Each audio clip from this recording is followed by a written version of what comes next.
کیا نیکی اور بدی کی کوئی مستقل اقدار ہے؟ Good and evil are they permanent values?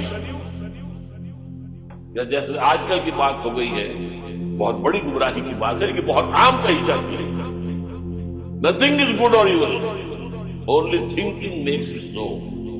نہ کوئی نیکی ہے، نہ کوئی بدی بدی ہے، یہ تو ہمارے سوچنے کا انداز ہے۔ کسی کو نیکی کہہ دیتے، کسی کو بدی نہیں۔ یہ مسائل ہیں جن سے روز اول سے فلسفی لوگ ان کے بارے میں غلطہ ہوتے جا رہے، سوچتے رہے، غور و فکر کرتے رہے۔ وہ سارا سفر جو آدم سے لے کر محمد تک صلی اللہ علیہ وسلم تمام فلسفیوں نے ذہنی سفر طے کیا، وہ حضور کو ان چند دنوں میں غار حرا کی خلوت میں طے کرا دیا گیا، تاکہ انسان میں بحیثیت انسان جو کچھ سوچا وہ آپ کے علم میں آ گئی۔ اس کے بعد اب اقرا باسم ربک الذی خلق، انسانی سوچ تو یہیں تک ہے، اب پڑھو اپنے رب کا نام لے کر جس نے تمہیں الگ سے پالا۔ اور اس کے بعد پھر دو حکم آئے۔ اب یہ غور و فکر کا ایک دور تو ختم ہو گیا، فلسفیانہ غور و فکر تکمیل کو پہنچا، ایک دوسرا شروع کیا۔ اب ایک فکر دامنگیر ہوا، یہ میرے اوپر کتنی بڑی ذمہ داری آ گئی ہے، یہ معاشرہ ٹھیک ہو سکتا ہے؟ یہاں امکان ہے اصلاح کا؟ خود قرآن نے کہا انا سنلقی علیک قولا ثقیلا، ہم آپ پر ایک بہت بھاری بوجھ ڈالنے والے ہیں۔ اب یہ فکر دامن اس کے لیے غور کرتے رہتے، سوچتے رہتے، تو دونوں یہ سنتے شروع ہوتی ہے، اے نبی اب یہ غور و فکر کا کام چھوڑیے، اب میدان میں آئیے، کمر کش لیجیے، یا ایھا المزمل قم یا ایھا المدثر قم، دونوں جگہ ایک ہی امر ہے، قم، کھڑے ہو، کمر بستہ بنا۔ لیکن عجیب بات ہے، میں 5 منٹ لے رہا ہوں اسی پر، رات کو کمر کسو، کھڑے رہو ہمارے سامنے، قم اللیل الا قلیلا نصفہ او انقص منہ قلیلا او زد علیہ ورتل القرآن ترتیلا۔ یہ مشقت جانگسن اگرچہ اخلاق کے اعتبار سے آپ انسانیت کی بلندی پر ہیں، انک لعلی خلق عظیم، لیکن یہ بوجھ جو آپ پر آیا ہے نبوت و رسالت کا، اس کے لیے آپ کو کچھ اور مشقت جھیلنے کے لیے تیاری کرنی ہے۔ ان ربک یعلم انک تقوم ادنی من ثلثی اللیل ونصفہ وثلثہ وطائفۃ من الذین معک۔ پھر اللہ نے بتایا، اللہ کے علم ہے نبی کہ آپ اور آپ کے ساتھیوں کی جماعت کھڑی رہتی ہے رات کو 2/3 رات، یا کم سے کم نصف یا تہائی۔ یہ تو تھی وہ روحانی ایکسرسائز اور ترقی جو حضور اور صحابہ کرام سے کرائی گئی ہے آئندہ کے مراحل میں۔ میدان میں آؤ تو کیا کرنا ہے، یا ایھا المدثر قم، قم کیا کرنا ہے دن میں، انذر، خبردار کرو انہیں۔ یہ بڑے بھلاوے میں آ گئے ہیں، دنیا نے انہیں ہم سے غافل کر دیا ہے، دنیا کی محبت میں آ کر یہ آخرت سے غافل ہو چکے ہیں۔ انہیں خبردار کیجیے، زندگی یہی زندگی نہیں ہے، مرنے کے بعد اٹھائے جاؤ گے، پورا حساب کتاب ہوگا زندگی بھر کا اعمال کا، اور اس کے بعد جزا ہوگی یا سزا ہوگی، وَإِنَّهَا لَجَنَّةٌ نَبَدَا أَوْ لَنَارٌ۔ یہ انذار ہے، خبردار ہے۔ تو حضور کے بالفعل جو آپ کا مشن ہے اس میں شروع میں انذار غالب ہے۔ وہ تو اب تک کچھ لوگوں نے تسلیم کیا، کچھ لوگ ایمان لائے، کچھ لوگ قریب آئے، کچھ تربیت میں سے گزر رہے، انہیں بشارت دے دیتا ہے، تمہارے لیے بشارت ہے، سلام علیکم، یہاں تک کہا گیا ہے نبی یہ جو ہمارے مومن بندے آپ کے پاس آتے ہیں وَخْفِضْ جَنَاحَكَ لِلْمُؤْمِنِينَ، ذرا اپنے کندھوں کے ان کے سامنے جھکا کر رکھا ہے، ان پر شفقت کیجیے، ان سے محبت کے ساتھ پیش آئیے، یہ ہمارا تحفہ ہے آپ کے لیے، ہم نے انہیں چنا ہے آپ کے لیے، یہ آپ کے صحابی بنیں گے، انقلاب کے اندر یہی تو دست و بازو ہوں گے۔ ٹھیک ہے ان میں غلام بھی ہے، ان میں غریب بھی ہے، ان میں مظلوم بھی ہے، لیکن یہی ہے جو تاریخ کے دھارے کا رخ موڑے گا۔ پھر بشارت کا دور آیا ہے بعد میں، شروع میں تو انذار ہے۔ یا میرا جی چاہ رہا میں آپ کو حضور کا ایک خطبہ اور سنا دوں انذار ہی کے حوالے سے۔ جب آیت آئی کہ اب انذر عشیرتک الاقربین، اے نبی اب اپنے قریب کے رشتہ داروں کو خبردار کیجیے۔ یہ جو مشن شروع ہوا حضور کا، یہ ہمارے آج کے واعظوں کے مانند نہیں ہے کہ دنیا بھر میں واعظ کہتے پھرتے گھر والوں کی خبریں نہیں، اولاد کدھر جا رہی ہے اس کے بارے میں فکر ہے، واعظ بہت بڑے، چیریٹی بگنز ایٹ ہوم، سب سے پہلے دعوت دیجیے اپنے گھر والوں کو اور اپنے رشتہ داروں کو۔ وانظر عشیرتک الاقربین، تو حضور نے حکم دیا حضرت علی کو رضی اللہ تعالی عنہ، علی ایک دعوت طعام کا بندوبست کرو اور سب بنی ہاشم کو لا دو، بنو ہاشم میں تیرا قریبی رشتہ دار۔ یہ آپ کو معلوم ہونا چاہیے کہ جیسے ہمارے ہاں ایک قبیلہ ہوتا وٹو قبیلہ، اب وٹو میں مانے کے، لالے کے، شامت کے یہ ہوتے ہیں، پھر ان میں خاندان ہوتے ہیں، کوئی شاہ محمد تھا اس کی اولاد جو ہے وہ شامت کی ہو گئی، لالا کوئی ہوگا لالے کے ہو گئے، مانے کے ہو گئے، لیکن ہے سب وٹو۔ اسی طرح مکے میں بسنے والے تھے سب قریش، کوئی وہ جو ہے بنو ہاشم، کوئی بنو امیہ، وہ بنو علی، وہ بنو تیم، لیکن سب کے سب کون تھے؟ قریش۔ اس میں جو گھرانہ تھا جس سے حضور تھے وہ بنو ہاشم تھے، تو اقربین کہا نا اپنے قریبی رشتہ داروں کو۔ کھانا کھلایا، اس کے بعد آپ کھڑے ہوئے، ابو لہب نے تاڑ لیا کہ ابھی ہمارے سامنے اپنی دعوت رکھیں گے، وہ تو چونکہ ایک دیوار بیچ کا پڑوسی تھا اور دشمن تھا، چکا چکا ہونے کے باوجود بدترین تھا، اس نے شور مچایا، ہوٹنگ کی اور کسی نے بات نہیں سنی اور یہ کوشش ناکام۔ چند دن کا بیچا دے کر آپ نے صلی اللہ علیہ وسلم پھر کہا علی دوبارہ ہمارا کھانے کا انتظام ہو، پھر بلایا، پھر کھانا کھلایا۔ میں کہا کرتا ہوں کہ اب کچھ شرف آ گئی ہوگی کہ 2 دفعہ روٹی کھا لی ہے تو کم سے کم ان کی بات تو سن لو۔ یہ خطبہ جو دیا ہے حضور نے صلی اللہ علیہ وسلم، عظیم ترین خطبہ، جامع ترین خطبہ، لیکن مجھے عجیب ہے، یہ محسوس ہوتا ہے کہ ہمارے ہاں احادیث کی کتب میں میرے علم کی حد تک یہ موجود نہیں ہے۔ مجھے یہ خطبہ ملا ہے نہج البلاغہ سے، اہل تشیع کی جو اہم ترین کتاب سمجھتی ہے، حضرت علی کے خطوط، خطبات، حضور کی حضرت علی کے اشعار بحیثیت خلیفہ جو آپ کے فرامین، یہ سب جمع کیے گئے نہج البلاغہ، اس میں یہ خطبہ، اس میں ایک چیپٹر ہے خطبات نبوی، اس میں یہ پہلا خطبہ ہے۔ ایک ایک لفظ جو ہے حکمت کا موتی ہے۔ آپ کھڑے ہوئے، ان الرائد لا یظلم اہلہ، دیکھو لوگوں، کسی قافلے کا رہنما کبھی اپنے قافلے والوں کو دھوکہ نہیں کیا کرتا۔ کیا بتایا کہ میں اس قافلہ انسانی کا رہنما بنا کر بھیجا گیا،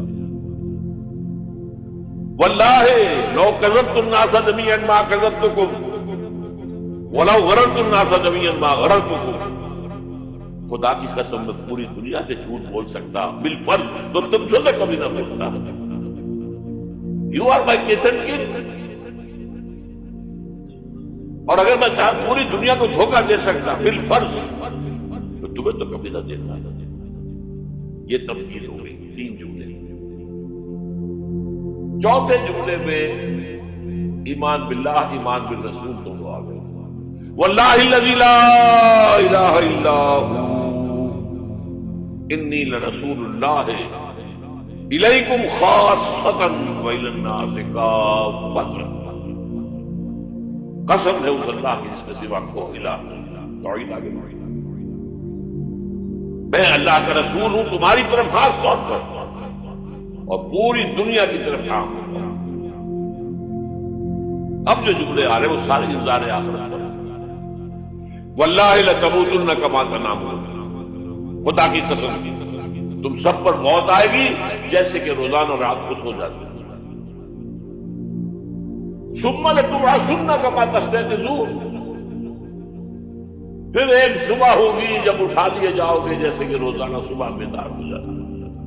وہ صبح قیامت بھی آئے گی.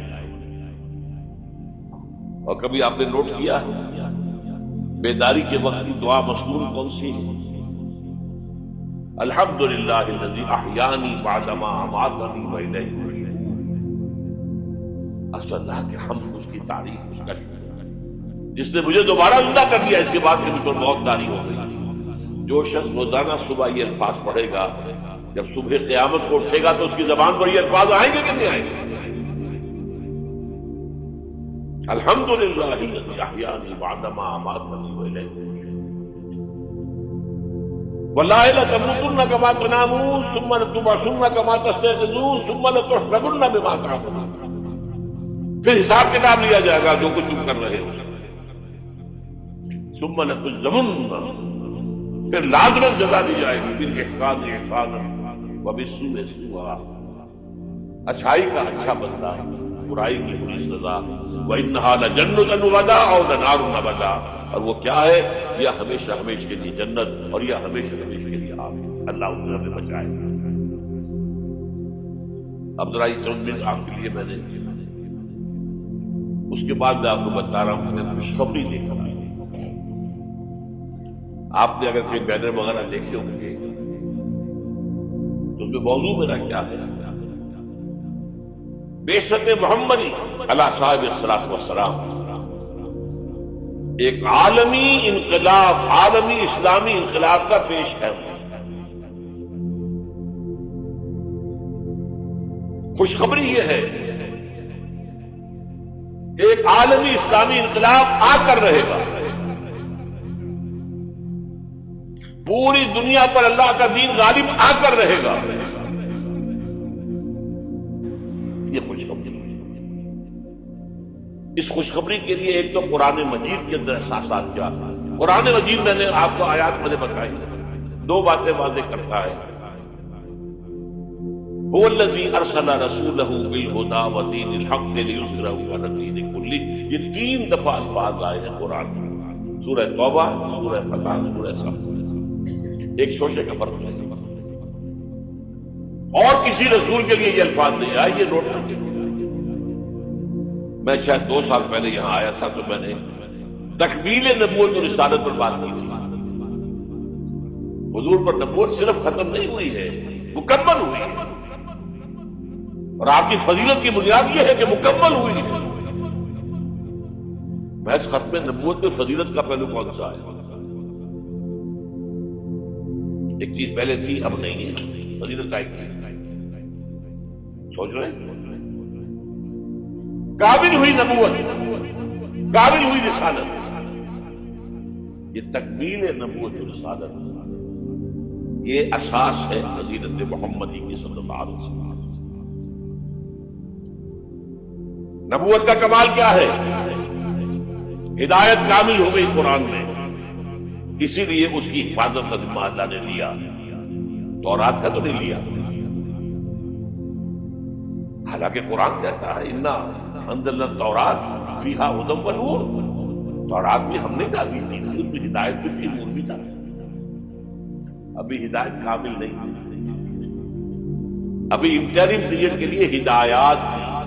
دی 10 کمانڈمنٹس، یہ مشہور ہے لفظ ہدایات. نمبر 2 دین حق غالب ہوا، کامل ہوا. الیوم اکملت لکم دینکم واتممت علیکم نعمتی ورضیت لکم الاسلام دینا. تکمیل ہدایت قرآن میں، تکلیم نظام حق دین حق، تکمیل رسالت آپ نے صرف دین حق کی تبلیغ نہیں کی، اس کو قائم کر کے دکھایا، اور تکمیل رسالت آپ پہلے اور آخری رسول اللہ کے جو پوری نوع انسانی کے لیے بھیجے گئے۔ پہلے ہر رسول اپنی قوم کی طرف آتا تھا، وَإِلَىٰ عَادٍ أَخَاهُمْ هُودًا وَإِلَىٰ ثَمُودَ أَخَاهُمْ صَالِحًا وَإِلَىٰ مَدْيَنَ أَخَاهُمْ شُعَيْبًا إِنَّا أَرْسَلْنَا نُوحًا إِلَىٰ قَوْمِهِ۔ حضرت مسیح بھی رسولاً إِلَىٰ بنی اسرائیل پوری نوع انسانی کے لیے نہیں آئے تھے، واحد اللہ کے رسول پہلے اور آخری وہ محمد ہے صلی اللہ علیہ وسلم، جو پوری نوع انسانی کے لیے بھیجے گئے۔ اس کے لیے میں نے آپ کو یہ 5 مقامات پر آیا قرآن میں، الفاظ مختلف ہیں، وہ تینوں ایک جگہ پر ایک ہی الفاظ میں آئے ہیں، تینوں 3 جگہ پر، یہ ذرا مختلف ہے۔ وَمَا أَرْسَلْنَاكَ إِلَّا كَافَّةً لِلنَّاسِ بَشِيرًا وَنَذِيرًا، ہم نے نہیں بھیجا ہے نبی آپ کو مگر تمام انسانوں کے لیے بشیر و نذیر بنا۔ وَمَا أَرْسَلْنَاكَ إِلَّا رَحْمَةً لِلْعَالَمِينَ، اور نہیں بھیجا ہے آپ کو مگر تمام جہانوں کے لیے رحمت بنا کر۔ اور اے نبی کہہ دو یا ایھا الناس انی رسول اللہ الیکم جمیعا، میں تم سب کی طرف اللہ کا رسول بن کر آیا۔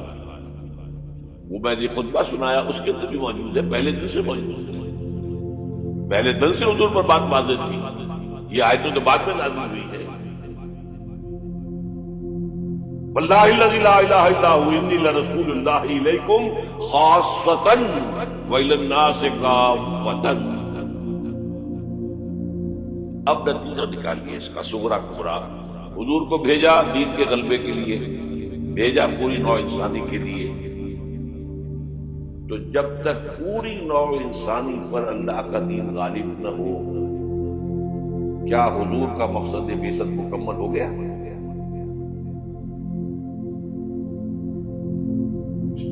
جزیرہ نمائے عرب پر اللہ کا دین غالب ہو گیا، عربوں کی حد تک دین کی تبلیغ مکمل ہو گئی۔ اگر تو آپ صرف عربوں کے لیے آئے ہوتے تو آپ کا کام پورا ہو گیا تھا۔ آپ آئے پوری نوع انسانی کے لیے، پوری دنیا کے لیے، تو پھر اقبال کے لفظ سنیے، وقت فرصت ہے کہاں، کام ابھی باقی ہے، نور توحید کا اتمام ابھی باقی ہے۔ تو پوری دنیا جب تک اس نور توحید سے جگمگا نہ اٹھے، پوری دنیا جب تک نور رسالت سے منور نہ ہو جائے، اس وقت تک وقت فرصت ہے کہاں، کام ابھی باقی ہے۔ اور کیا ہو سکتا ہے کہ دنیا ختم ہو جائے اور حضور کی بعثت کا مقصد مکمل نہ ہو؟ ناممکن۔ تو قرآن سے ثابت ہوا کہ ایک عالمگیر اسلامی انقلاب آ کر رہے گا، جیسے حضور کے دست مبارک سے اور آپ کے حیات طیبہ کے دوران جزیرہ نمائے عرب میں ایک اسلامی انقلاب آیا۔ اب اس میں حضور کی طرف سے حدیث سنیے۔ ایک حدیث ہے، بڑی پیاری حدیث ہے، حضور نے اپنے دور سے لے کر اور قیامت تک 5 انوار کا ذکر کیا۔ مجھے یاد نہیں رہا، ہم نے ان حدیثوں کو ایک 4 ورقے کی شکل میں بہت عام کیا ہے، لاکھوں کی تعداد میں شائع کیا ہے۔ میرا خیال تھا کہ میں لے آؤں گا یہاں بھی آپ کے لیے، تحفے کے طور پر بھول گیا۔ یہ حدیث جو ہے حضرت نعمان بن بشیر سے رضی اللہ تعالیٰ عنہ، اور مسند احمد بن حنبل میں ہے رحمۃ اللہ علیہ۔ حضرت نعمان بن بشیر فرماتے حضور نے ارشاد فرمایا، تکون النبوۃ فیکم ما شاء اللہ ان تکون، لوگوں دیکھو نبوت تمہارے مابین رہے گی جب تک اللہ چاہے گا کہ رہے۔ ثم يرفع اللہ اذا شاء يرفعها، پھر جب اللہ چاہے گا اسے اٹھا لے گا۔ کیا مطلب؟ میں رہوں گا تمہارے مابین جب تک اللہ چاہے گا، کہ جب اللہ مجھے اپنے پاس بلا لے گا، میری وفات ہو جائے گی تو دور نبوت ختم ہو جائے گا۔ ثم تکون خلافۃ علی منہاج النبوہ، پھر ایک دور ہوگا خلافت، لیکن نبوت کے نقش قدم پر، بالکل نقش قدم پر، ڈٹو کاربن کاپی، کوئی فرق نہیں ہوگا، بال برابر۔ اس کو ہم کہتے ہیں خلافت راشدہ۔ حدیث میں ہے خلافت علی منہاج النبوہ، فتکون ما شاء اللہ تکون، وہ بھی رہے گا جب تک اللہ چاہے گا۔ ثم یرفع اللہ اذا شاء یرفع، جب اللہ چاہے گا اسے اٹھا لے گا۔ پھر تیسرا دور آئے گا، ثم یکون ملکا عاضا، پھر ایک کاٹ کھانے والی ملوکیت کا دور آئے گا، بادشاہ ملوکیت کاٹ کھانے والی ظالم، یہ دور ملوکیت ہے۔ بنو امیہ، بنو عباس، یہ خلفاء نہیں تھے، بادشاہ تھے، یہ ملوکیت تھی۔ واقعہ کربلا کب ہوا؟ انہی کے دور میں ہوا۔ واقعہ ہررا کب ہوا؟ انہی کے دور میں ہوا۔ 3 دن تک مدینے کو مباح کر دیا گیا فوجیوں پر، لوٹو جس کو چاہو، ریپ کرو جسے چاہو، مدینہ۔ یہ ہماری تاریخ میں واقعات ہیں۔ پھر سینکڑوں تابعین کو شہید کیا حجاج بن یوسف نے۔ یہ ہماری تاریخ ہے کہ نہیں؟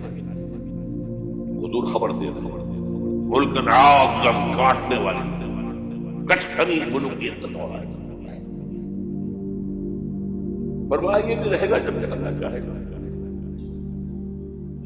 پھر اللہ جب چاہے گا یہ دور بھی ختم ہو جائے گا۔ ثم تکون ملکا جبریا، پھر ایک اور بادشاہت ہوگی جس میں غلامی ہوگی۔ کیا مطلب؟ یہ پہلی ملوکیت مسلمانوں کی تو تھی، کلمہ گو تو تھے، جھوٹے تھے یا سچے تھے، کلمہ گو تو تھے، اچھا برے بھی تھے تو اچھے بھی تھے، بہت اچھے لوگ بھی پیدا ہوئے۔ بادشاہوں میں بھی جو مثالیں مسلمان بادشاہوں کی ہیں، اچھے لوگوں کی، آپ کو دنیا میں نہیں ملے گی۔ لیکن اس کے بعد کون سا دور آیا؟ ہماری اب ملکہ کون تھی؟ ملکہ وکٹوریہ۔ اب یہ ملوکیت جمع غلامی، کہیں پر برطانیہ، کہیں پر فرانس، کہیں پر اٹلی، کہیں پر اسپین، پورا عالم اسلام کولونیلزم جسے آپ کہتے ہیں، یورپی استعمار جسے آپ کہتے ہیں، ملکن جبری۔ لیکن جو خوشخبری ہے وہ کیا ہے؟ ثم تکون خلافۃ علی منہاج النبوہ، پھر اس کے بعد دور آئے گا خلافت علی منہاج النبوہ۔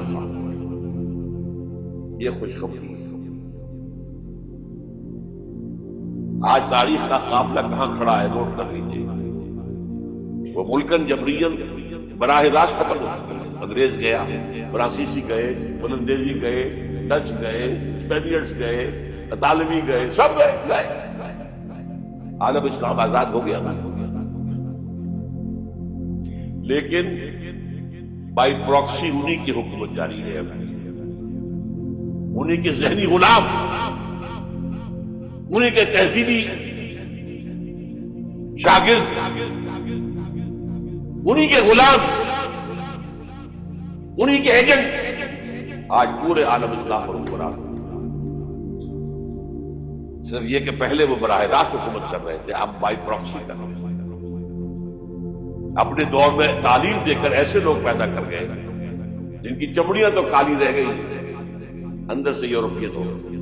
اور بیکاروں نے یہی کہا تھا، ہم جو نظام تعلیم یہاں بنا رہے ہیں اس کے نتیجے میں ہندوستان کے لوگوں کی چمڑی کی رنگت تو نہیں بدلے گی، لیکن اندر سے وہ بالکل بدل جائے گا۔ انہی کے غلام، انہی کی تہذیب، انہی کی عریانی، انہی کی بے حیائی، انہی کی بے شرمی۔ یہ دور انٹرم پیریڈ ہے۔ چوتھا دور ختم ہوا ہے، پانچواں آیا نہیں ہے، لیکن پانچواں زیادہ دور نہیں۔ دور آئے گا. پہلی بات تو یہ کہ آئے گا، اس میں میں نے قرآن سے بھی ثابت کر دیا، حدیث سے بھی ثابت کر دیا. اس میں جو شک کرے میرے نزدیک اس کے ایمان میں شک ہے. اچھا اب جب آئے گا تو کس شان سے آئے گا؟ اب جب آئے گا گلوبل ہوگا. ویسے بھی اب دنیا گلوبلائز ہو چکی ہے. آج تو آپ کہتے ہیں دنیا کیا ہے، اس سے گلوبل ولیج. اب جو نظام بھی آؤں گا گلوبل ہوگا. اب اس میں دو حدیثیں آپ سن لیجیے. اب جب خلافت اللہ منہاج النبوت آئے گی تو وہ کسی ایک علاقے کے اندر محدود نہیں ہوگی. حضرت ثوبان رضی اللہ تعالیٰ عنہ حضور کے ایک غلام تھے جنہیں آپ نے آزاد کر دیا تھا. انہیں عربی میں کہتے مولا. ان ثوبان مولا رسول اللہ صلی اللہ علیہ وسلم. انہیں کے ذہنی غلام، انہیں کے تہذیبی شاگرد، انہیں کے غلام، انہیں کے ایجنٹ آج پورے عالم اسلام پر حکمران. صرف یہ کہ پہلے وہ براہ راست حکومت کر رہے تھے، اب بائی پراکسی کر رہے ہیں. اپنے دور میں تعلیم دے کر ایسے لوگ پیدا کر گئے جن کی چمڑیاں تو کالی رہ گئی، اندر سے یورپین ہو گئی. اور بیکاروں نے یہی کہا ہم جو نظام تعلیم یہاں بنا رہے ہیں اس کے نتیجے میں ہندوستان کے لوگوں کی چمڑی کی رنگت تو نہیں بدلے گی، اندر سے وہ بالکل بدل جائے گا. انہیں کے غلام، انہیں کی تہذیب، انہیں کی اریانی، انہیں کی بے حیائی، انہیں کی بے شرمی. یہ دور انٹرم پیریڈ ہے. چوتھا دور ختم ہوا ہے، پانچواں آیا نہیں ہے، لیکن پانچواں زیادہ دور نہیں ہے. یہ دور آئے گا. پہلی بات تو یہ کہ آئے گا، اس میں نے قرآن سے بھی ثابت کر دیا، حدیث سے بھی ثابت کر دیا. اس میں جو شک کرے میرے نزدیک اس کے ایمان میں شک ہے. اچھا اب جب آئے گا تو کس شان سے آئے گا؟ اب جب آئے گا گلوبل ہوگا. ویسے بھی اب دنیا گلوبلائز ہو چکی ہے. آج تو آپ کہتے ہیں دنیا کیا ہے، اس سے گلوبل ولیج. اب جو نظام بھی آؤں گا گلوبل ہوگا. اب اس میں دو حدیثیں آپ سن لیجیے. اب جب خلافت اللہ منہاج النبوت آئے گی تو وہ کسی ایک علاقے کے اندر محدود نہیں ہوگی. حضرت ثوبان رضی اللہ تعالیٰ عنہ حضور کے ایک غلام تھے جنہیں آپ نے آزاد کر دیا تھا. انہیں عربی میں کہتے مولا. ان ثوبان مولا رسول اللہ صلی اللہ علیہ وسلم. یہ مولا کا لفظ عجیب ہے. آقا بھی مولا ہوتا ہے، غلام آزاد ہو یا وہ مولا ہے. عالی موالی جو بنا ہے لفظ 12. ان ثوبان مولا رسول اللہ صلی اللہ علیہ وسلم قال، حضور نے فرمایا صلی اللہ علیہ وسلم، قال النبی صلی اللہ علیہ وسلم ان اللہ زوالی الارض، اللہ نے میرے لیے ساری زمین کو لپیٹ دیا. فرائے تو مشارقہا و مغاربہا، میں نے سارے مشرق دیکھ لیے، سارے مغرب دیکھ لیے. اب اس کو نہ سوچیے کیسے دیکھ لیے ہوں گے، زمین تو گول ہے، لپٹی کیسے ہوگی. یہ معاملہ اللہ کا اس کے رسول کے معاملے. اللہ اپنے رسولوں کو جو مشاہدات کراتا ہے وہ ہماری سمجھ سے بالاتر ہے. ہمیں شب معراج کی سمجھ کیسے آئے گی؟ فَأَوْلَىٰ إِلَىٰ عَبْدِهِ مَا أَوْحَىٰ. ہمیں کیا پتا، کیا راز و نیاز کی بات ہے، ہمیں کیا پتا. بہرحال حضور فرماتے ہیں ان اللہ زوالی الارض، زمین لپیٹ لی. فرائے تو مشارقہا و مغاربہا، میں نے سارے مشرق دیکھ لیے، سارے مغرب دیکھ لیے. وَإِنَّ أُمَّتِي سَيَبْلُغُ مُلْكُهَا مَا ذُوِيَ لِي مِنْهَا. سنو، میری امت کی حکومت ان تمام علاقوں پر قائم ہوگی جو مجھے زمین کو لپیٹ کر دکھا دیے گئے. کوئی شک ہے؟ اگر شک ہو تو اپنے ایمان کی خیر بنائیے. یہ روایت صحیح مسلم صحیحین کی روایت جو ہے وہ تو سب سے ٹاپ. دوسری حدیث مقداد بن الاسود رضی اللہ تعالیٰ وہ فرماتے ہیں حضور نے فرمایا لا يبقى على ظهر الارض بيت وبر ولا بدر الا ادخله الله كلمة الاسلام. اس زمین پر نہ کوئی گھر بچے گا اینٹ گارے کا بنا ہوا، نہ کوئی خیمہ ہوگا جو بالوں کے کمروں سے بنا ہوا ہوگا، مگر یہ کہ اس میں اللہ کلمہ اسلام کو داخل کر کے رہے گا. بعز عزیز او ذل ذلیل، یا تو کسی باعزت کے اعزاز کے ساتھ وہ ایمان خود قبول کرے گا، اسلام اس کے اندر داخل ہوگا، اس کا بھی اعزاز ہوگا. وَلِلَّهِ الْعِزَّةُ وَلِرَسُولِهِ وَلِلْمُؤْمِنِينَ وَلَكِنَّ الْمُنَافِقِينَ لَا يَعْلَمُونَ. اور جو نہیں اسلام قبول کرے گا اسے نیچے ہو کر رہنا پڑے گا. یہ تو جزیت آئیدم وہم صاغرون، انہیں اسلام کی سپریمیسی قبول کرنی پڑے گی. کوئی گھر نہیں ملے گا جس میں کہ اللہ کا کلمہ داخل ہوگا. حضرت مقداد کہتے ہیں پھر میں نے اپنے دل میں کہا وَيَكُونُ الدِّينُ كُلُّهُ لِلَّهِ. یہ جو سورہ انفال میں الفاظ آئے ہیں دین کل کا کل اللہ کے لیے ہو جائے تب تو یہ ہو جائے گا. اس خوشخبری کو سامنے رکھیے. حضور کا مقصد بعثت غلبہ دین، بھیجا گیا پوری نوع انسانی کے لیے. تکمیل اس وقت ہوگی جب پورے عالم انسانیت پر دین کا غلبہ ہوگا، جیسے 1400 برس قبل عرب میں ہوا گیا، اور یہ ہو کر رہے گا. اس کی خبر 5 ادوار کے اعتبار سے حضور نے دے دی.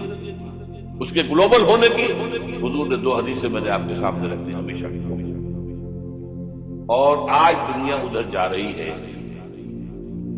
اور دنیا کو ہے پھر مار کا روح و بدل پیش. تہذیب نے پھر اپنے درندوں کو ابھارا. اللہ کو پابند دیے مومن پہ بھروسہ، ابلیس کو یورپ کی مشینوں کا سہارا. امریکہ مشینوں کے بل پر کھڑا ہوا، اس کی تہذیب ختم ہو چکی. وہ جو اقبال نے 100 سال پہلے کہا تھا دیار مغرب کے رہنے والوں خدا کی بس کی دکان نہیں ہے، کھڑا جسے تم سمجھ رہے ہو وہ اب ذرے کا معیار ہوگا. تمہاری تہذیب اپنے خنجر سے آپ ہی خودکشی کرے گی. جو شاخ نازک پہ آشیانہ بنے گا ناپائیدار ہوگا. اور آج کیا ہوا ہے وہاں؟ صدر امریکہ فرماتا ہے کلنٹن، جو اس کا آخری state of the union address تھا آخری، القریب امریکی قوم کی اکثریت حرامزادوں پر. اس کے الفاظ کیا ہے؟ born without any wedlock. کوئی شادی کا بندھن نہیں ہے، ماں باپ میں بچے پیدا ہو رہے ہیں. ان کو آپ کیا کہتے ہیں؟ حرام. اب لوگوں کی اکثریت کو پتہ ہی نہیں ہمارا باپ کون تھا، جانتے ہیں. نتیجہ یہ نکلا ہے بالفعل کہ مجھے اسکول میں داخلے کے لیے فارم کا بھی آپ نے پر کیا ہوگا اپنے بچے کے لیے. لے گئے آپ، اس کا نام یہ ہے، اس کے باپ کا نام یہ ہے، اس کی پیدائش یہ ہے، اس کا یہ ہے. اب وہاں باپ کا کھانا ہی نکال دیا، اسے پتہ ہی نہیں ماں کا نام ہے. یہ تہذیب ہے. بہرحال دنیا ایک بہت بڑے تصادم کی طرف بڑھ رہی ہے. اب میں اس سے اگلی بات جو کہنا چاہتا ہوں اس کے لیے پہلے سے معذرت کروں. خوشخبری میں نے دی ہے تو بدخبری بھی مجھے دی. اس عالمی غلبہ اسلام سے پہلے ابھی امت مسلمہ کی بہت پٹائی ہونی ہے، بہت پٹائی ہونی ہے، بہت پٹائی. یہ میں نہیں کہہ رہا، حضور نے کہا. کتاب الملاحم احادیث کی کتابوں کے آخر میں یہ 4 ابواب جو آتے ہیں تو آپ تو علماء بھی نہیں پڑھتے، اس لیے کہ ان سے کوئی فقہی مسئلہ تو نکلتا نہیں، ان سے کوئی شرعی حکم نہیں نکلتا، وہ تو پیشین گوئیاں ہے. کتاب الفطر کیسے کیسے فتنے اٹھیں گے، کتاب الملاحم کیسی کیسی جنگیں ہوں گی، کتاب اشراط الساعہ قیامت کی علامات کیا ہوں گی، کتاب و علامات القیامہ کیا ہوں گے. ان ابواب کو پڑھیے تو آپ کو معلوم ہوگا اس دور کے آنے سے پہلے ابھی امت مسلمہ پر اللہ کے عذاب کے بہت سخت کوڑے پڑے. معافی چاہتا ہوں. اگر رسولوں کی شان یہ تھی کہ جو مبشر بھی تھے اور نذیر بھی تھے، تو میں بھی ایک ادنا غلام نہیں کہوں. میں جو کہہ رہا ہوں قرآن حدیث سے.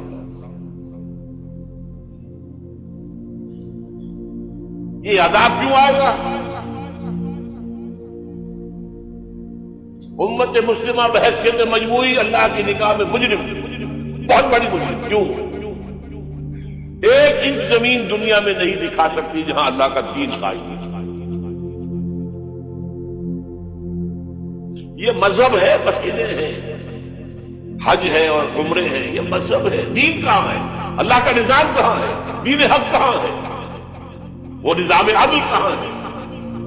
وہ نظام سیاست کہاں ہے؟ وہ قانون شریعت کہاں ہے؟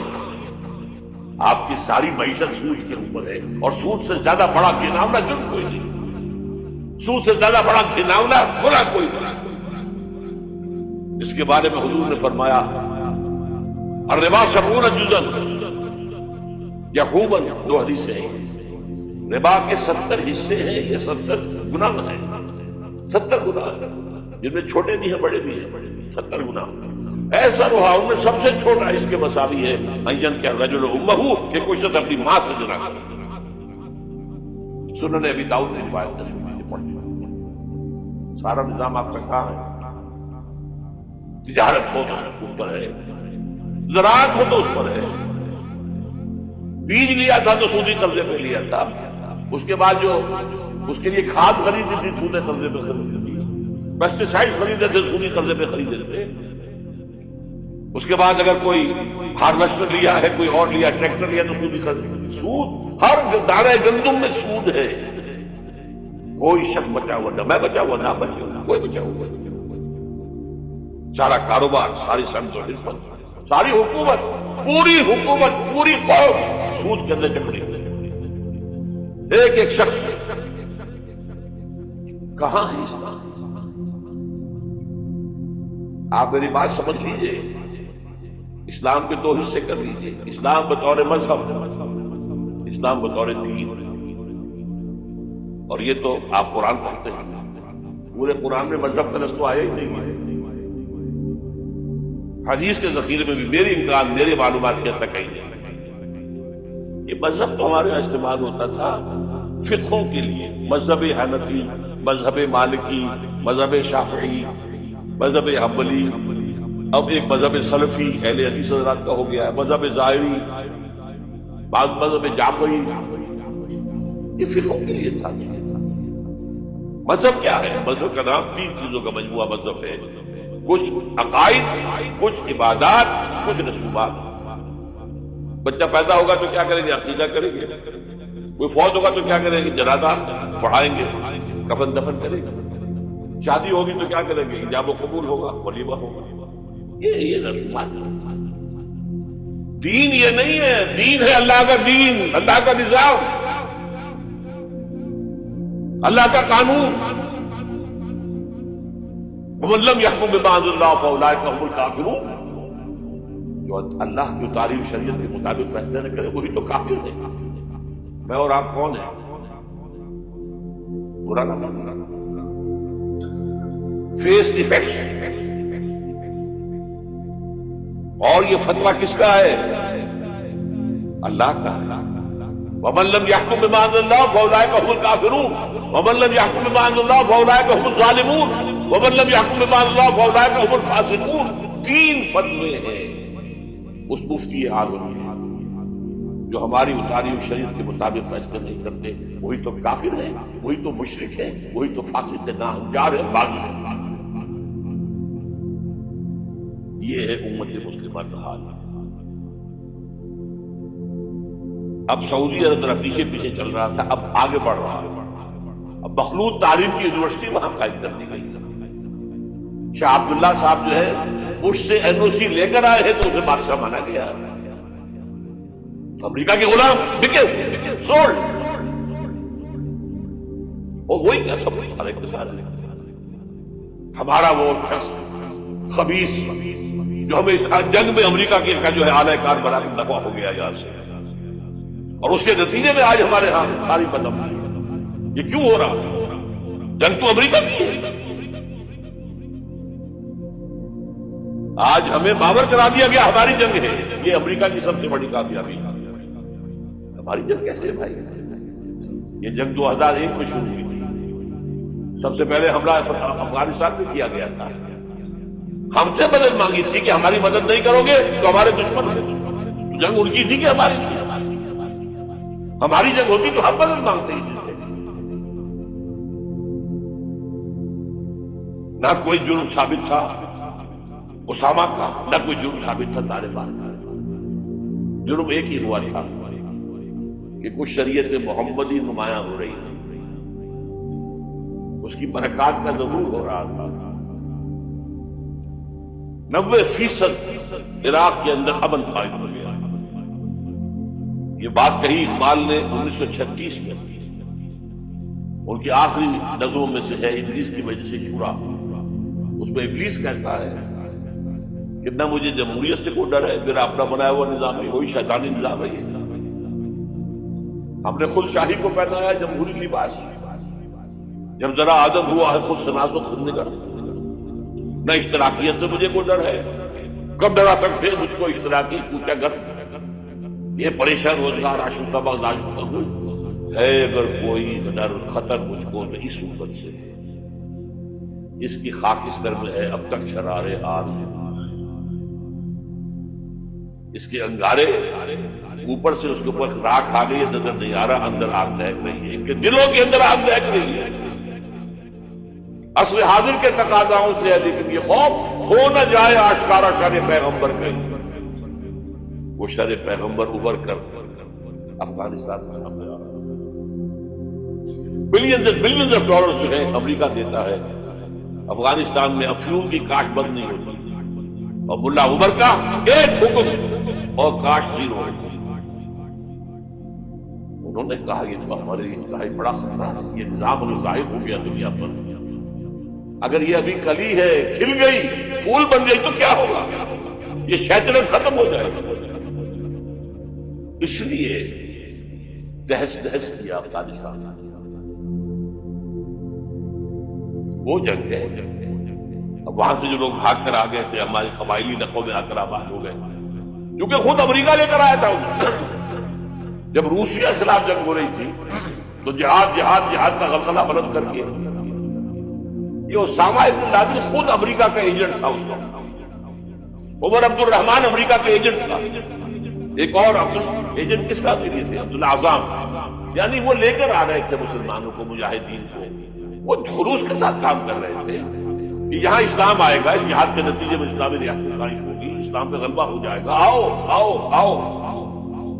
امریکہ نے اپنا کام نکلوایا، اپنے دشمن کا تہس نہس کرایا، بتا گیا، اور اب ان کے خلاف اور ہمارے لوگوں نے پکڑ پکڑ کر روک دیے، پیسے کمائے، ارب ڈالر لیے، ایک ایک کے سر کی قیمت کہاں گئی؟ وہ جو آئی تھی کہاں گئی؟ وہ واپس امریکی بینکوں میں پہنچ گئی۔ یہ طوفان ہے اس وقت جو ہمارے سر پر کھڑا ہے۔ جو میں نے کیا بات کہی ہے نوٹ کر لیجیے، ہم بحیثیت مجموعی اللہ کے مجرم ہیں، باغی ہیں۔ کیوں؟ ہم نے کلونیلزم سے آزاد ہونے کے بعد، جب تک انگریز کام کرتے رہے ہم کیا کریں، ہم تو مجبور ہیں۔ کہیں فرانسیسیوں کی حکومت تھی، کہیں ولندیزیوں کی تھی، کہیں ہسپانویوں کی تھی، کہیں اطالویوں کی تھی، کیا کریں؟ جب وہ سارا پردہ ہٹا دیا، کسی ملک نے قرآن کو اپنا امام نہیں بنایا، اللہ کی طرف رخ نہیں کیا، کسی نے رخ کیا ماسکو کی طرف، جمال عبد الناصر ہو یا وہ جو شام کا ہوتا تھا حافظ الاسد، ان کا کدھر تھا قبلہ؟ ماسکو، اور یا باقی سب کا واشنگٹن۔ ہم مجرم، اب ان مجرموں میں بھی ایک ذرا تجزیہ کرنا پڑے گا، کون زیادہ بڑا مجرم؟ یہ جو ہماری کوئی 150 ارب 150 کروڑ 1.5 ارب مسلمان ہیں، ان کا تجزیہ کر لیجیے، 30 کروڑ کے قریب عرب ہیں، یہ امیین، جن کا حضور نے کہا تو تمہاری طرف خاص طور پر بھیجا گیا، انی لرسول اللہ الیکم خاصۃ. ان کو کتنا بڑا مقام ملا کہ محمد ان میں سے تھے صلی اللہ علیہ وسلم.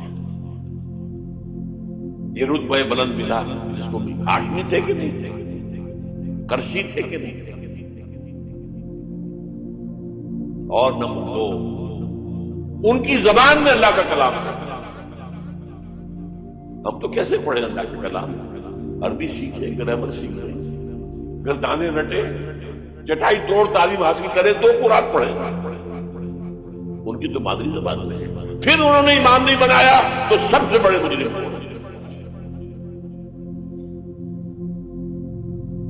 باقی جو 120 کروڑ ہیں ان میں نمبر 2 ٹاپ کا مجرم مسلمانوں نے پاکستان. واہی تم نے ملک کی تقسیم کرائی, ہم سے دعائیں کی تھی کہ اللہ انگریز کی غلامی سے نکال کر ہمیں ہندو کی غلامی مت دے دے. اللہ ہمیں ایک آزاد ملک دے دے, علیحدہ ملک دے دے. اللہ تیرے دین کا بول بالا کرے,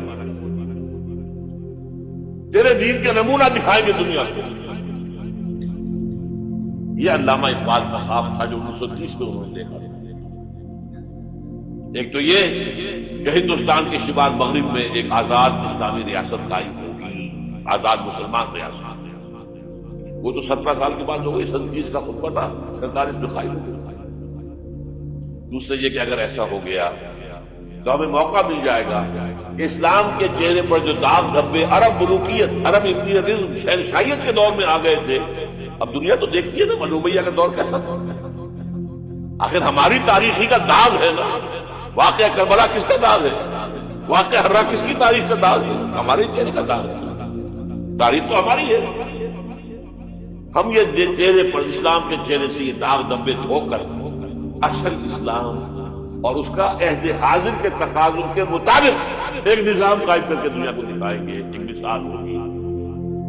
اور قائد اعظم نے کہا تھا یہ ایک روشنی کا مینار. But we went back upon our promise. ہم نے اللہ سے بات, اللہ نے کہا ٹھیک ہے لو. سورہ اعراف میں ذکر ہے حضرت موسیٰ کی آمد کے بعد کہا تھا بنی اسرائیل نے, اے موسیٰ ہم پر تو تمہارے آنے سے پہلے بھی ظلم ہو رہا تھا اور تمہارے آنے کے بعد نہیں ہو رہا. تمہارے آنے سے ہمیں تو کوئی حاصل ہوا نہیں.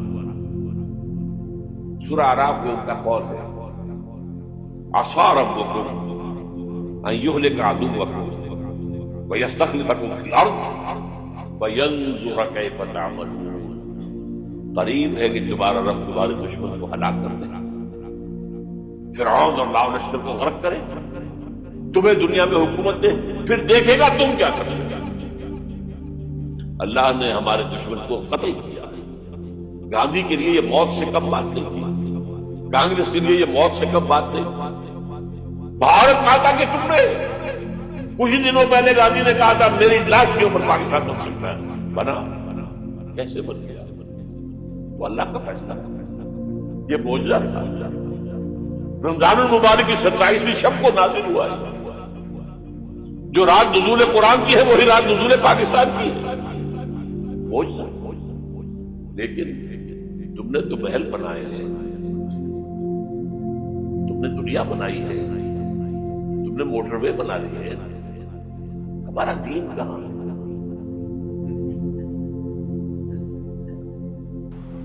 ہمارا دین کہاں ہے؟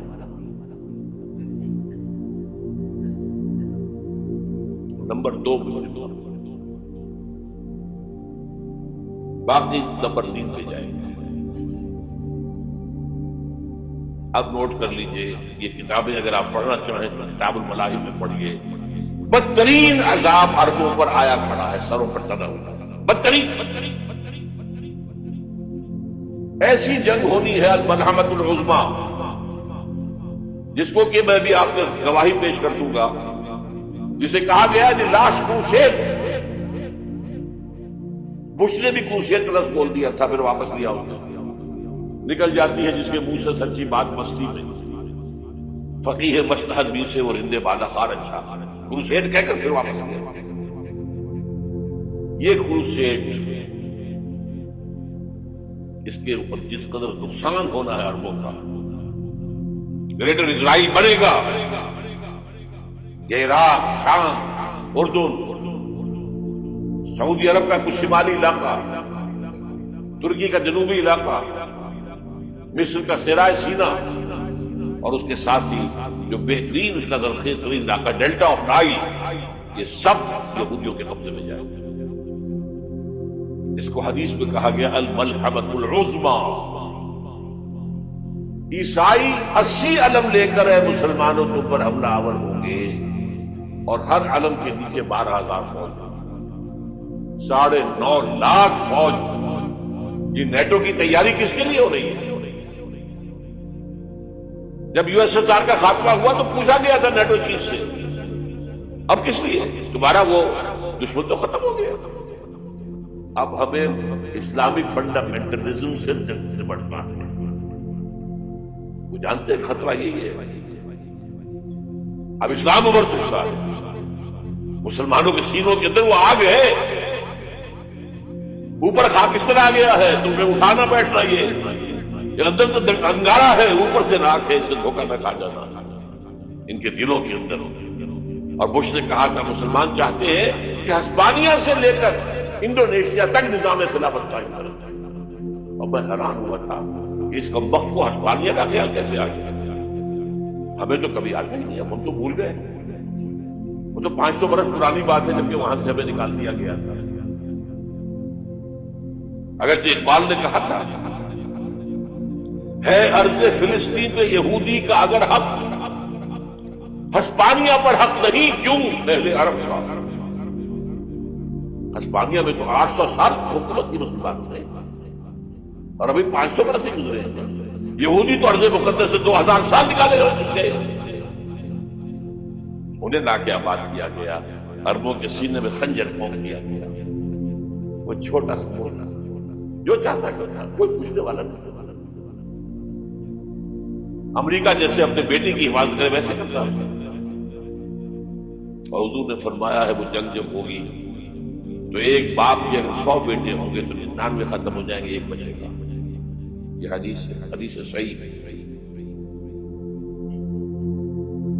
اور آپ نے فرمایا ویل للعرب من شر قد اقترب، عربوں کے لیے ہلاکت ہے، عربوں کے لیے بربادی ہے اس شر سے جو قریب آ چکی ہے۔ اور آج جس طرح انہوں نے ان کی تہذیب کو اختیار کر دیا، دبئی جا کر دیکھا، بدترین مغربی معاشرہ جو ہے وہ دبئی کے اندر ہم نے قائم کر کے دکھا دیا۔ اب سعودی عرب اس راستے پر پڑ رہا ہے، اور اس کے بعد نمبر 2 پر جو ہے ہم پاکستانی ہیں۔ لیکن میں اس کے پہلی بات جو کہہ رہا ہوں وہ تو یقینی ہے، اس میں تو احادیث صحیحہ ہو رہی ہیں۔ اگرچہ اس کے بعد پانسا پلٹے گا، پھر حضرت مہدی کا ظہور ہوگا، حضرت عیسیٰ کا نزول ہوگا، اور وہ گریٹر اسرائیل گریٹر گریو یارڈ بنے گا یہودیوں کا، ایک ایک یہودی قتل ہوگا اور دفن ہوگا۔ یہ بات میں ہوتا ہے، میں پہلی بات میں بات کر رہا ہوں۔ وہ پانسا پلٹے گا جب پلٹے گا، ابھی جو سامنے ہے وہ کیا ہے؟ جس ملحمۃ العظمی کہا حضور نے، جسے آرمگیڈون کہتے ہیں عیسائی۔ آرمگیڈون کی اگر کہیں جا کر آپ دیکھیں گے، آپ ڈکشنری میں مانیے کیا لکھا ہے؟ A very big war which will be fought between the forces of evil and good before the end of this world. اس دنیا کے خاتمے سے پہلے خیر اور شر کی قوتوں کے درمیان بہت بڑی جنگ ہوگی۔ ارمگیڈون اسے کہتے ہیں عربی میں، اور آرمگیڈون اسے کہتے ہیں انگریزی کے اندر، اور یہ بائبل کی آخری کتاب کے اندر ہے، جو اس میں کہ مکاشفات یوحنا، ریولیشنز آف سینٹ جان۔ یہ تو میں کہہ رہا ہوں یقین کے ساتھ، اور زیادہ دور نہیں آیا چاہتا ہے، اس لیے کہ یہودیوں کا اور عیسائی جو کنزرویٹوز تھے، نیو کنزرویٹوز، ان کا 5 نکاتی ایجنڈا ہے متفق علیہ، جس کے تحت یہ جنگ صلیبی شروع کی گئی۔ تو سن لیجیے آپ، آرمگیڈون نمبر 1، گریٹر اسرائیل قائم ہو جانا اس کے نتیجے میں نمبر 2، مسجد اقصی اور قبۃ الصغریٰ کو گرانا نمبر 3. وہاں تھرڈ ٹیمپل، وہ مسجد جو حضرت سلیمان نے بنائی تھی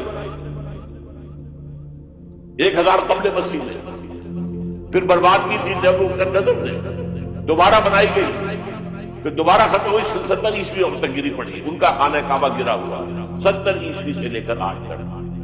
ایک دیوار ہے ویلنگ وال، جہاں جاتے ہیں روتے ہیں پیٹتے ہیں باتوں کرتے ہیں، وہاں وہ بنے گا تھرڈ ٹیمپل. اور نمبر 4 اس میں لا کر رکھا جائے گا تخت حضرت داؤد کا. یہ تخت کہاں ہے اس وقت؟ یہ لندن شریف کے اندر جو ان کی پارلیمنٹ کا جو چرچ ہے ویسٹ منسٹر ایبے، اس میں رکھا ہوا. ایک پتھر تھا جس پر بٹھا کر حضرت داؤد کی تاجپوشی ہوئی، پھر حضرت سلیمان کی ہوئی، پھر وہ پتھر رکھ دیا گیا جب حضرت سلیمان نے بنایا ہیکل مسجد اقصی، وہاں رہا ہوا. ہر بادشاہ جو تھا یہودی اسی کے اوپر بٹھا کر اس کی تاجپوشی ہوتی تھی. سن 70 میں ٹائٹس نے گرایا اسے ہیکل کو، وہ پتھر لے گیا، وہاں سے روم گیا، روم سے آئرلینڈ گیا، آئرلینڈ سے اسکاٹ لینڈ آیا، اسکاٹ لینڈ سے انگلینڈ آیا، اور اب وہ رکھا ہوا ہے 14ویں صدی عیسوی سے آج تک. وہ ویسٹ منسٹر ایبے میں رکھا ہوا، ایک کرسی کی سیٹ میں اسے بنا دیا گیا ہے تخت کی شکل میں. اب انگریزوں میں کوئی ملکہ ہو، کوئی بادشاہ ہو جس کی بھی تاج پوش اس میں ہو، یہ لا کر رکھا جائے گا تھرڈ ٹیمپل. اور اس پر یہودیوں کے خیال کے مطابق ان کا مسیحا آئے گا جو مسیح دجال ہوگا. عیسائیوں کے خیال کے مطابق حضرت عیسیٰ آئے گی، وہ ہمارا بھی خیال ہے حضرت عیسیٰ آئے گی علیہ السلام. بارہ یہ تو بعد کی بات ہے، اس وقت جو عرض کر رہا ہوں عربوں پر بہت بڑا عذاب، اور پاکستان کا معاملات بنتا ہی ہے. میں یقین سے نہیں کہہ سکتا، ہینگنگ ان دی بیلنس. ہو سکتا ہے اللہ تعالیٰ آپ پر رحم فرمائے، ہو سکتا ہے اگرچہ اسی پہ شرائط ہے. چمن کے مالک اگر بنا لیں محافظ اپنا شعار، اب بھی چمن میں آ سکتی ہے پلٹ کر چمن سے روٹھی بہار. اب ہو سکتا ہے، اور یہ بھی ہو سکتا ہے کہ اللہ تعالیٰ نے موجودانہ طور پر ہمیں ملک دیا، ہم نے اللہ سے باقاعدگی کی، وعدہ خلافی کی، غداری کی، لہذا سزا دی جائے اور ہم سے یہ ملک چھین لیا جائے. اس جسٹ پاسبل. دور نہ سمجھے، انہونی بات نہ سمجھے. جو گھیراؤ ہو رہا ہے آپ کے مغرب میں نیٹو فورسز اور مشرق میں بھارت فورسز، بھارتی فورسز گدھوں کی طرح بیٹھے ہوئے انتظار کر رہے ہیں پاکستان اور ڈسٹیبلائز ہو جائے، یہاں اور بدامنی ہو جائے. اب لاہور میں پھر آج دھماکے ہو گئے. 2 دن پہلے کا دھماکہ میں سہ کے آیا ہوں، آپ کے سامنے بیٹھا ہوں. وہ جانے میں نہیں ہے جو ہماری اکیڈمی کا حشر ہوا، میں آپ کو نہیں بتا سکتا. یہ سارا کیوں ہو رہا ہے؟ تاکہ یہاں بدامنی ہو جائے اور ہمیں جواب مل جائے. مغرب سے نیٹو فورسز داخل ہو جائیں، مشرق سے بھارتی فورسز آ جائیں اور ہمارے ایٹمی دانت توڑ کر اور پھر ہمیں بھارت کے سامنے ڈال دیا جائے. نو ڈو ایز یو لائک. یہ ان کا نقشہ ہے. ہوگا کیا؟ وہ اللہ جانتا ہے. ہوگا وہ جو اللہ چاہتا ہے. لیکن اللہ کا چاہنا جو ہے وہ کس پر منحصر ہے؟ یہاں انقلاب برپا کرو، یہاں اسلام لاؤ. اگر دھندوں میں لگے رہو گے تو وہ خود بخود نہیں آ جائے گا. صحابہ نے جانے دی، کتنی تکلیفیں اٹھائی. 12 برس تک مکی دور کے اندر با نشہ درویشی در ساز و دمادم زن جو پختہ شبی خدرا پر سلطنت جم سنگ. یوم طائف یاد ہے جو حضرت عائشہ فرماتی ہے کہ میں نے پوچھا تھا حضور سے کہ یوم احد سے زیادہ سختی بھی آپ پر کبھی آئی؟ یوم احد پر کیا ہوا؟ تلوار کا وار پڑا تھا آپ کو چہرہ مبارک. یہ جو رخسار کی ہڈی ہے اس کے اندر وار گیا ہے. اوپر خود کی 2 کڑیاں تھیں، وہ اس میں گھس گئی. 2 دندان مبارک شہید ہوئے. وہ خود کی کڑیاں ایک صحابی نے اپنے دانتوں سے پکڑ کے کھینچنے کی کوشش کی، دانت نکل گئے، وہ نہیں نکلے. کیا جتن کر کے نکالی گئی ہوگی تو خون کا فوارہ آیا. اتنا خون گیا ہے کہ آپ بےہوش ہو گئے، گر گئے. اور مشہور یہ ہو گیا کہ آپ کا انتقال ہو گیا، شہادت ہو گیا. یہ سیرت کبھی پڑھی ہے؟ حضرت عائشہ کے ہوش کا تو یہی دور تھا، یوم طائف میں جو کیا تھی، بچی تھی، انہیں کیا پتا کیا ہو رہا ہے ان کے ساتھ۔ 3 دن تک حضور مکے کی گلیاں اور وہاں کے اوباش لوگ بسراؤ کر گئے تھے اس امید میں کہ شاید وہاں کا کوئی سردار ایمان لے آئے، تو یہاں تو ابو طالب بھی فوت ہو گئے، یہی دنیاوی سہارا تھا، خاندانی سہارا تھا ابو طالب کے ذریعے، اور گھر میں ایک دلجوئی کرنے والی رفیقہ حیات تھی، وہ بھی ان کا بھی اتفاق ہو گیا۔ آپ نے کہا یہ عام الحزن ہے، اب تو سب کو طے ہو گیا، قریش ہو گیا، اب جیسے قتل کر دو، اسی لیے آپ گئے طائف، شاید وہاں کا کوئی بڑا سردار مانے ایمان لے آئے مجھ پر، تو میں اپنا مرکز ادھر شفٹ کر دوں۔ تینوں سے ملے ہیں، تینوں نے وہ جواب دیے، نکل جاؤ یہاں سے، میں تمہارے ساتھ بات بھی کرنے کو تیار نہیں۔ اچھا تمہارے سوا کوئی نہیں ملا تھا اللہ کو نبی بنا کر بھیجنے کے لیے؟ دیکھو جاؤ، میں بات نہیں کرنا چاہتا، ہو سکتا ہے میں بے عزتی کر بیٹھوں، واقعی تم اللہ کے نبی ہو تو میں مارا جاؤں گا، جاؤ جاؤ جاؤ۔ یہ سلوک محبت کے ساتھ تھا۔ اور پھر چھوکروں کو اسٹریٹ ارچنز جنہیں آپ کہتے ہیں، اشارہ کیا تھا، خبر لو پتھراؤ ہو رہا، ساتھ میں ایک آدمی زید بن حارثہ، اب سامنے سے پتھر آ رہے ہیں تو حضرت زید آگے آ جاتے ہیں، ہاتھ بنتے ہیں، مجھے لے کے پتھر وضو کر رہے ہیں، اب پیچھے سے آ رہے ہیں، چاروں طرف سے تو ڈال نہیں بن سکتا ہے، جسم لہو لہا، خون جا کر جوتیوں میں جم گیا ہے، جوتی اتر نہیں دی۔ پھر وہاں سے واپسی پر دعا مانگی، اللہم الیک اشکو ضعف قوتی وقلت حیلتی وہوانی علی الناس، اے اللہ تیری جناب میں فریاد لے کر آیا ہوں اپنی قوت کی کمی کا، اپنے وسائل کی کمی، اور جو ذلت و خواری ہو رہی ہے لوگوں کے ساتھ، الا من تکلنی، مجھے کس کے حوالے کر دیا، الا بعیدی یتجہمنی، یہ میرے اوپر ہجوم کر کے آج حملہ کر رہا، اور آدمی من لگتا ہم نے یہ دشمن کے حوالے میرا معاملہ کیا جو چاہے کرتے ہوئے۔ لیکن پھر ابدیت غالب آتی ہے، ان لم یکن علی غضب فلا ابالی، اللہ اگر تو ناراض نہیں ہے تو مجھے کوئی پرواہ نہیں، سر تسلیم خم ہے جو مزاج یاد ہے، مجھے اندیشہ یہ ہے کہ وہ ناراض تو نہیں، یہ تکلیفیں جھیلی ہے۔ سینکڑوں صحابہ نے جانوں کا نذرانہ پیش کیا، احزاب کی جنگ میں فاقوں پر فاقے ہو رہے تھے، اور ان فاقوں کی حالت میں خندق کھودنے کا حکم ملا ہے، لوگوں کی قبریں دوہری ہو رہی ہیں، پتھر باندھے اپنے پیٹوں سے، اپنی چادروں کے ساتھ کس کر قبر دوہری قبر جائے، اور جب صحابہ ادالے جلا رہے ہیں تو کیا کہہ رہے ہیں، نحن الذین بایعوا محمدا علی الجہاد ما بقینا ابدا، اللہم لا عیش الا عیش الاخرہ۔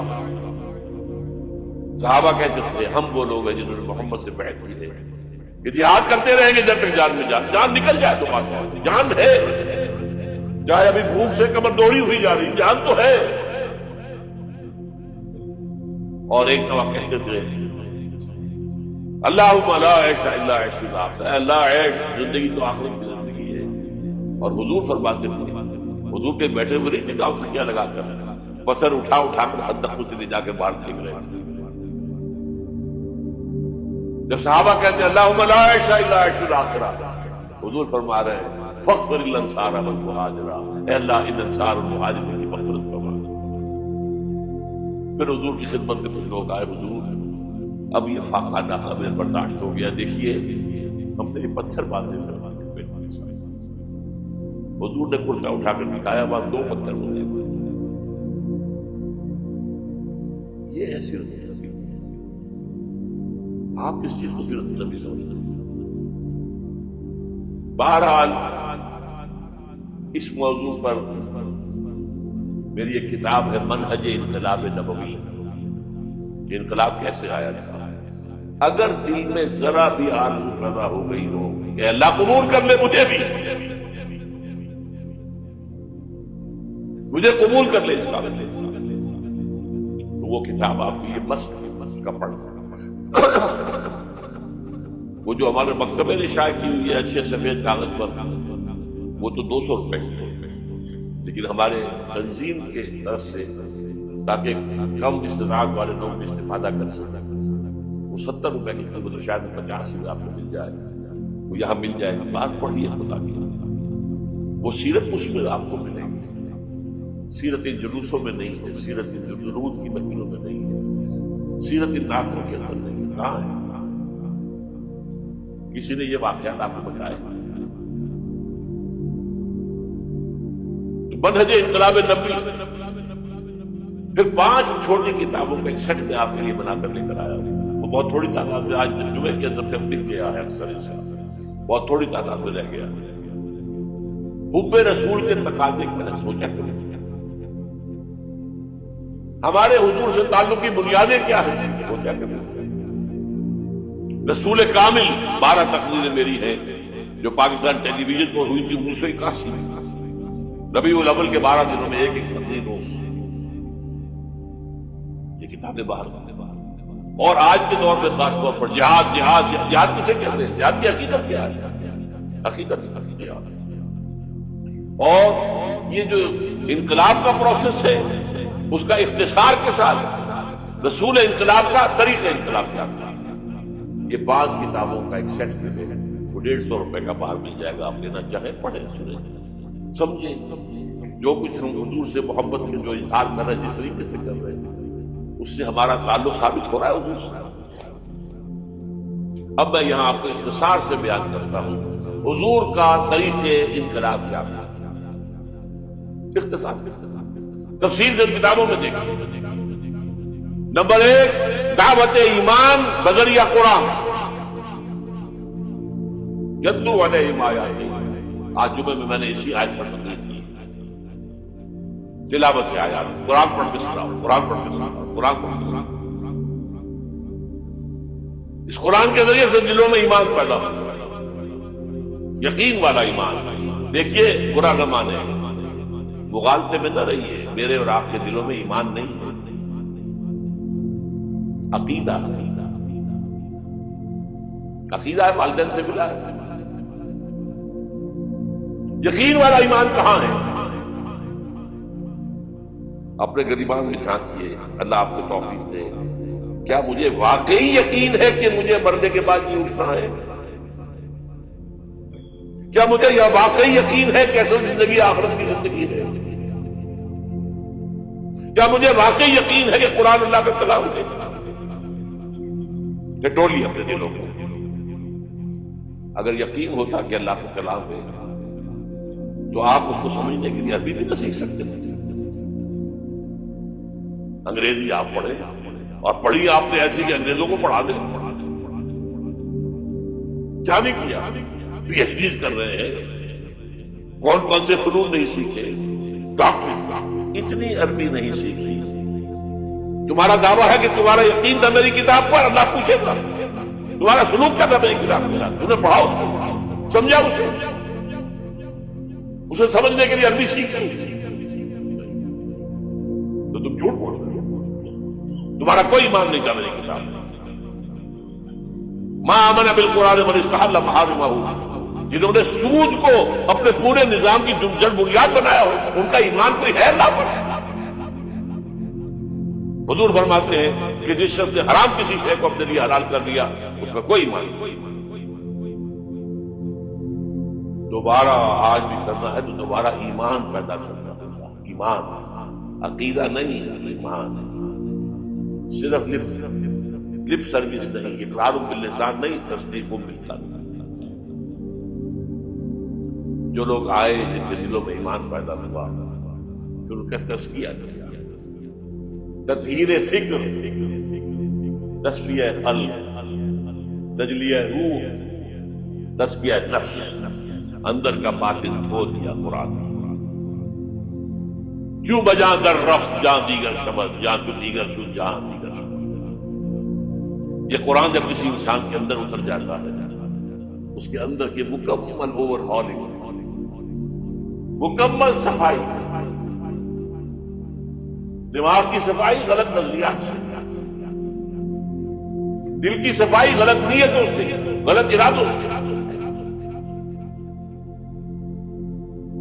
نمبر 3، انہیں جمع کرو، طاقت بناؤ، بیعت کی ضرورت ہے۔ حضرت عبادہ ابن ثابت فرماتے ہیں بایعنا رسول اللہ صلی اللہ علیہ وسلم، متفق علیہ روایت ہے، مسلم شریف بخاری شریف دونوں، ہم نے بیعت کی تھی اللہ کے رسول سے، علی سمع والطاعۃ، جو حکم دے گے مانیں گے، اطاعت کریں گے، فی العسر والیسر، چاہے آسانی ہو چاہے مشکل ہو، فی البشر منشد والمکر ہے، چاہے طبیعت آمادہ ہو چاہے اپنی طبیعتوں پر جبر کرنا پڑے، وعلی اثرۃ علینا، اور اس پر چاہے ہمارے علاوہ کسی کو آپ ترجیح دے دیں، ہم پر امیر بنا دیں، ہم یہ نہیں کہیں گے یہ نووارد ہے اور آج آپ اس کو ہم پر امیر بنا رہے ہیں، ہم آپ کے پرانے جانشین نہیں، it will be your prerogative, آپ کا اختیار ہوگا جسے چاہے امیر بنائیں، وَأَلَّا نُنَازِلَ أَمْرَهُ، اور جنہیں امیر بنائیں گے ان سے جھگڑیں گے نہیں، وَعَلَىٰ أَن نَّقُولَ بِالْحَقِّ أَيْنَمَا كُنَّا لَا نَخَافُ فِي اللَّهِ لَوْمَةَ لَائِمٍ، ہاں جہاں بھی ہوں گے حق بات کہیں گے، ضرور مشورہ ضرور دیں گے، کسی کے روب سے، کسی کے طرف سے استہزاء کے خوف سے ہم اپنی زبان بند نہیں کرتے۔ یہ بیعت تھی جو حضور نے صحابہ سے، اور یہ متفق علیہ روایت ہے۔ آج رونے کا مقام نہیں ہے، کوئی مذہبی جماعت اس بنیاد پر قائم نہیں ہے سوائے تنظیم اسلامی۔ اتنی لمبی حدیث، complete constitution of Islamic revolutionary party, حزب اللہ کی مکمل اساس موجود۔ بیعت تو پرانے زمانے کی باتیں ہیں، آج بہت طرح کی جماعتیں بنتی ہیں۔ چوتھا مرحلہ کیا تھا؟ جب تک طاقت کافی نہ ہو،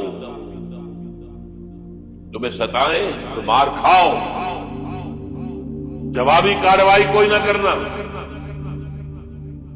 you have to buy time, ابھی تمہاری تعداد بہت کم ہے، اگر تم وائلنٹ ہو جاؤ گے ختم کر دیے جاؤ گے، کچل دیے جاؤ گے، چاہے وہ تمہارے ٹکڑے کر دیں، کوئی جوابی کارروائی نہیں۔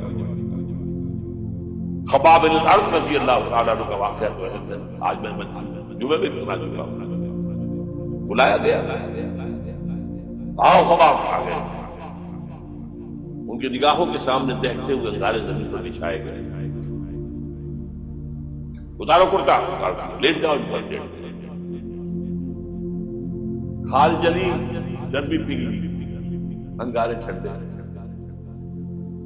اب ایسا شخص سوچئے اگر اسے اجازت ہو تو دو چار کو مار کر مرے گا نا، مجھے روسٹ کرنے چلے ہیں، زندہ کباب بنانے چلے ہیں، ڈیسپریٹ انسان ایک دو کو مار کر مرتا ہے، اجازت نہیں، کفو ہے یا آپ روکے نا۔ یہ سیرت کی چیزیں، یہ موتی کہاں سے ملیں گے آپ؟ منہج انقلاب نبوی ضرور پڑھی،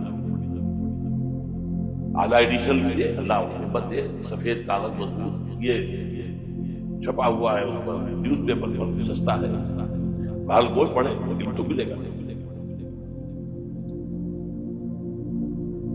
البتہ جب تیار ہو گئے، تعداد کافی ہو گئی،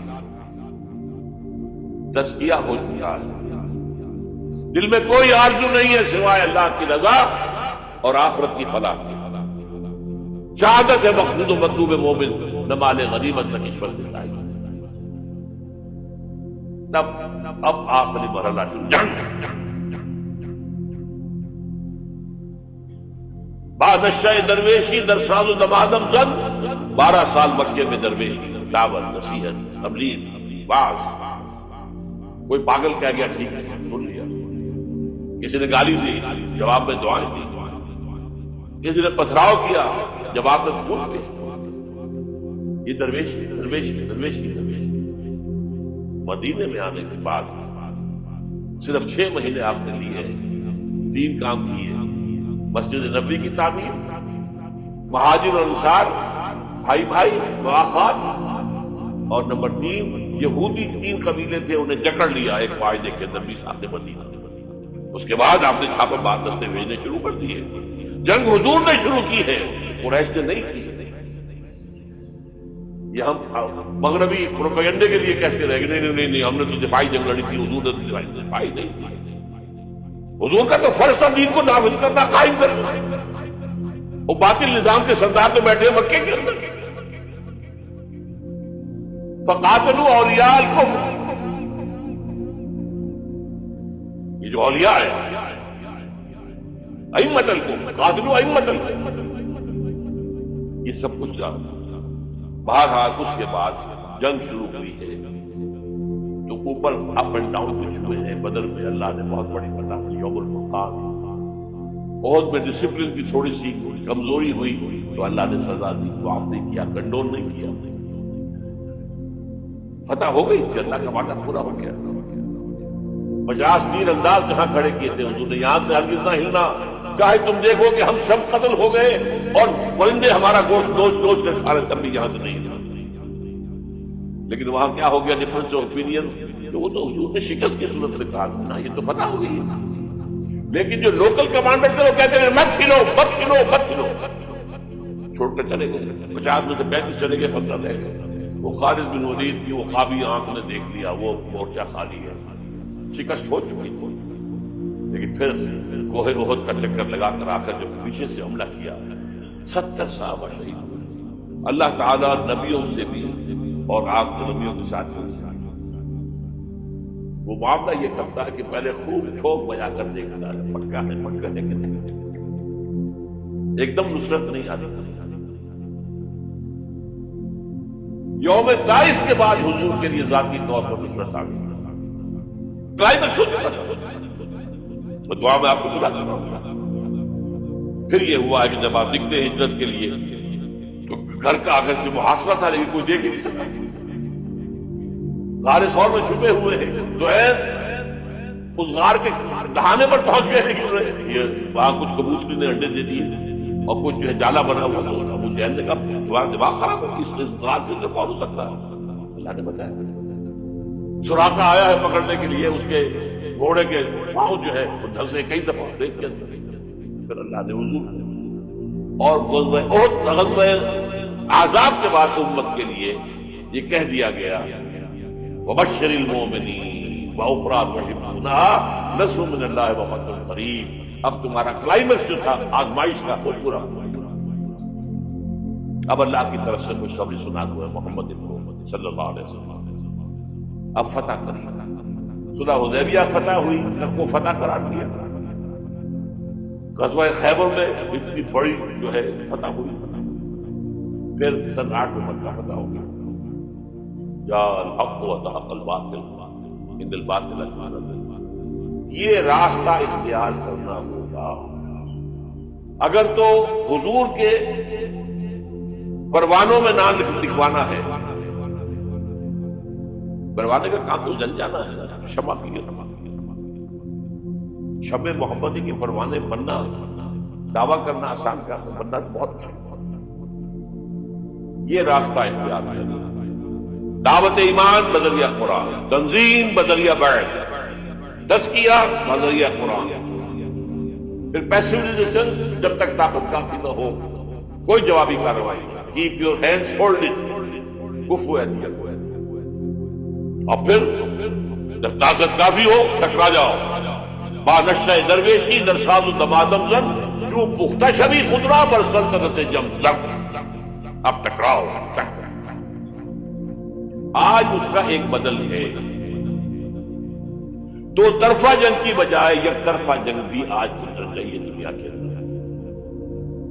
اگر آپ کا تعداد کافی ہے، کمیٹڈ لوگ ہیں، جان دینے کو تیار ہیں، شہادت مطلوب و مقصود اور جماعت ہے، ڈسپلن ہے، تو آئیے میدان میں، بلاک کیجئے، گھیراؤ کیجئے، گولیاں چلے سینوں پر کھائیے، بالآخر فوج سرنڈر کرے گی۔ جیسے نظام مصطفیٰ کی تحریک میں بریگیڈیئر محمد اشرف گوندل نے لاہور میں کہہ دیا تھا بس اب مزید نہیں فائرنگ نہیں کریں، لیکن جماعت تیار ہو، نیتیں درست ہو چکی ہو، تزکیہ نفس تھا وہ منظم ایک امیر کے ساتھ بیٹھ کر کے اس کے حکم پر عمل ہو رہا ہو. اگر یہ راستہ اختیار کریں اللہ آپ کو توفیق دے، آپ کو ہمت دے، اور یہ اللہ پر احسان نہیں ہے. اگر اللہ آپ کو اس کے لیے قبول کریں گے تو اس کا احکام اب اس کا اپنے اوپر احسان نہیں. یمنون علیک ان اسلموا قل لا تمنوا علی اسلامکم. اے نبی یہ بدو آپ پر احسان کر رہے ہیں کہ اب ایمان لے آئے، اسلام لے آئے. اسے کہہ دیجیے میرے اوپر اپنا احسان نہ کرو. بل اللہ یمن علیکم ان ہداکم للایمان. اللہ کا احسان مانو کہ اس نے تمہیں ہدایت دی. منت بنے کہ خدمت سلطان ہمیں کنی. تم بادشاہ کے اوپر اپنا احسان نہ کرو کہ تم بادشاہ کی خدمت کر رہے ہو. منت شناسدو کہ بخدمت میں داشت کر. اس کا احسان مانو کہ اس نے تمہیں اپنی خدمت کے لیے قبول کر لیا. شہنشاہ ارض و سما ہمیں قبول کر لے، ہمارا تن من دھن اس میں لگ جائے. اللہ تعالیٰ شہادت کی موت دے دے جس کے لیے حضور نے تمنا کی ہے. پتہ نہیں آپ کو معلوم ہے کہ ایسی زوردار حدیث لَوَدِدتُّ أَنْ أُقْتَلَ فِي سَبِيلِ اللَّهِ ثُمَّ أُحْيَىٰ ثُمَّ أُقْتَلَ ثُمَّ أُحْيَىٰ. میری بڑی خواہش ہے کہ میں اللہ کی راہ میں قتل ہو جاؤں، پھر زندہ کیا جاؤں، پھر قتل کیا جاؤں، پھر زندہ کیا جاؤں، پھر قتل کیا جاؤں. لیکن یہ قانون ہے، رسول قتل نہیں ہو سکتے. كتب اللہ لأغلبن أنا ورسلی. رسولوں کے بعد میں اللہ کا فیصلہ یہ ہے، رسول غالب آتے.